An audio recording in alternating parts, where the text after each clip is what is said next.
జై శ్రీరామ్. అందరికీ నమస్కారం. Welcome to news Akhanda. నేను మీ కస్తూరి శ్రీధర్. మిత్రులారా, పెద్దోళ్ళు ఒక సామెత ఏదో చెప్తూ ఉంటారు, అన్నీ మంచి శకునములే అన్నట్టు. ఆ విధంగా మన హిందూ సమాజానికి అన్నీ కూడా శుభవార్తలే. ఇప్పుడు సరే, జరిగేది ఒక పక్క డ్యామేజ్ జరుగుతుంది. ఏది ఏమైనప్పటికీ కూడా మన వాళ్ళందరిలో కూడా మార్పు వస్తుంది, గణనీయంగా వస్తుంది మార్పు. అది ఊరికే కూడా రావడం లే, ప్రతి ఒక్కరు కూడా ఆలోచించడం మొదలుపెట్టారు. అది ప్రాంతాలకు, భాషలకు, కులాలకు, వర్గాలకు, వర్ణాలకు అన్నిటికీ అతీతంగా ప్రతి ఒక్కరిలో కూడా మార్పు అనేది వస్తుంది. నేను చూస్తున్నా, ఆ మార్పు నేను గమనిస్తున్నా. మీరు గమనిస్తున్నారో లేదో. సరే, న్యూస్ అయితే మాత్రం అబ్బాబ్బా సూపర్గా ఉండదు అని అయినా మామూలుగా తెలియదా. నిజానికి నేపాల్ అనేది మన దేశంలో ఒక భాగమే, కానీ అప్పటి రాజకీయ పరిస్థితుల మూలంగా నేపాల్ మరొక దేశంగా మిగిలిపోవాల్సి వచ్చింది. ఈ నేపాల్ను హిమాలయ దేశంగా కూడా అభివర్ణిస్తూ ఉంటారు. నిజానికి 15 సంవత్సరాల క్రితం వరకు ఈ నేపాల్ ఒక హిందూ దేశంగా చలామణి అవుతూ వచ్చింది. కానీ తరువాత నేపాల్లో జరిగినటువంటి దిక్కుమాలినటువంటి కమ్యూనిస్టు ఉద్యమాల మూలంగా ఇప్పుడు నేపాల్ కూడా ఒక సెక్యులర్ దేశంగా ఉంటా వస్తుంది. మన దేశంలో ఉన్నది కదా, ఇంకా అదే మాదిరే. నిజానికి ఈ నేపాల్లో 80% పైగా ప్రజలు హిందువులే, కానీ అక్కడి కమ్యూనిస్టు పాలకులు మన హిందువులను విభజించి పాలిస్తూ ఉంటారు. మనోళ్ళు అమాయకులు, మంచితనం ఎక్కువ. ఎవరే చెప్పినా కూడా గుడ్డిగా ఈనేస్తారు, నమ్మేస్తారు. ఫలితంగా మోసపోయేది, నష్టపోయేది ఎవరంటే మనోళ్లే. అందుకే నేపాల్ విషయంలో మన దేశంలోనే భారతీయ జనతా పార్టీ ఒక కీలక నిర్ణయం తీసుకునేది. ఎవరో భారతీయ జనతా పార్టీ. ఒరే, భారతీయ జనతా పార్టీ ఏంది నేపాల్లో విషయంలో కీలక నిర్ణయం తీసుకునేది ఏందిరా స్వామి, నీకేమన్నా మెంటలా ఏందిరా అని చెప్పి మీరు అనుకోవచ్చు. పాయింట్ ఉండదు అని ఆయన చెప్తాను.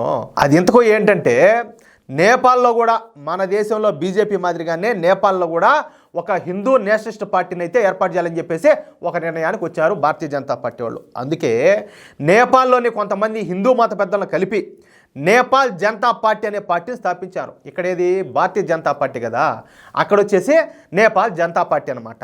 ఈ విషయంలో మన బీజేపీ నాయకులైనటువంటి లాల్ కృష్ణ అద్వానీ గారు ఒక కీలక పాత్ర అయితే పోషించినారు. ఈ పార్టీ పూర్తిగా జాతీయవాద పార్టీ.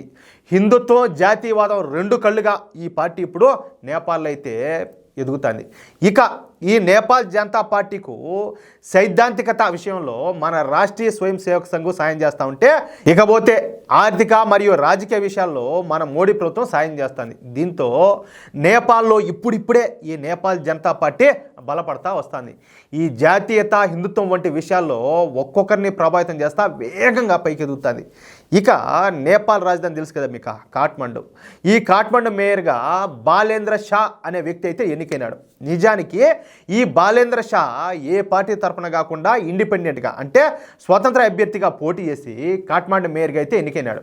ఇక ఈ బాలేంద్ర షా మన హిందూ సంస్కృతి సాంప్రదాయ పట్ల ప్రభావితం అయినాడు. అంతేకాకుండా ఈయన కూడా ఈ జాతీయత, హిందుత్వం వైపు అడుగులేస్తున్నారన్నమాట. ఈ విషయంలో మన ఆర్ఎస్ఎస్ కృషి కూడా ఉండాలి బ్యాక్గ్రౌండ్లోనో.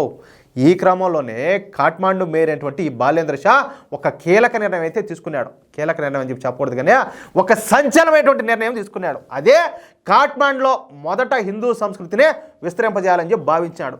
అనుకున్నదే తడవగా మొదటగా పాఠశాలకు హిందూ పేర్లు పెట్టాలని చెప్పి ఆదేశాలు అయితే జారీ చేసినాడు. ఒరే, 80% మనోళ్ళే హిందువులే కదా ఉండారు, మరి అట్టాడిది ఈ స్కూల్స్కి మళ్ళీ హిందువుల పేర్లు ఎందుకు పెట్టని చెప్పి మీరు అనుకోవచ్చు.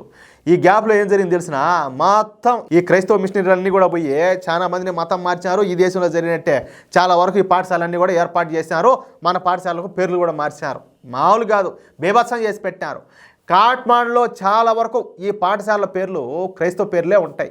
దీంతో పాఠశాలలకు క్రైస్తవ పేర్లు తీసేసి హిందూ పేర్లను పెట్టాలని చెప్పేసి ఈయన ఆదేశాలు అయితే జారీ చేశాడు. అంటే ఇకపైన కాఠ్మండులో ఉన్నటువంటి ఈ సెయింట్ జోసెఫ్ హై స్కూల్ పేరు వచ్చేసి గురుకులం అని మారబోతుంది. ఏం పేరు?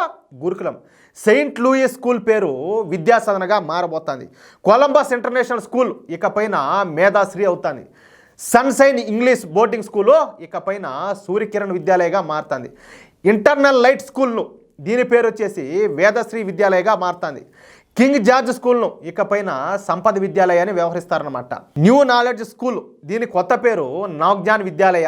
సెయింట్ టాడ్లర్స్ స్కూలు ఇకపైన సమర్పణ్ విద్యాసదనగా మారబోతుంది. డివైన్ వరల్డ్ ఇంటర్నేషనల్ స్కూల్ పేరు దివ్యజ్ఞాన విద్యాసదనంగా మారుతుంది. హార్మోనీ మాంటిసోరీ స్కూల్ పేరు కల్పవృక్ష విద్యాసదనగా మారుతుంది. గోల్డెన్ గార్డెన్ స్కూల్ పేరు స్వర్ణిం వాటిక అవుతుంది. హార్డ్ల్యాండ్ స్కూల్ను ఇకపైన హృదయ నికేతనం వ్యవహరిస్తారన్నమాట. ఇక మిగిలిన పాఠశాల యాజమాన్యాలు కూడా తమ పాఠశాలల పేర్లు మార్చుకోవడానికి కేవలం 35 రోజుల సమయం ఇచ్చినారు.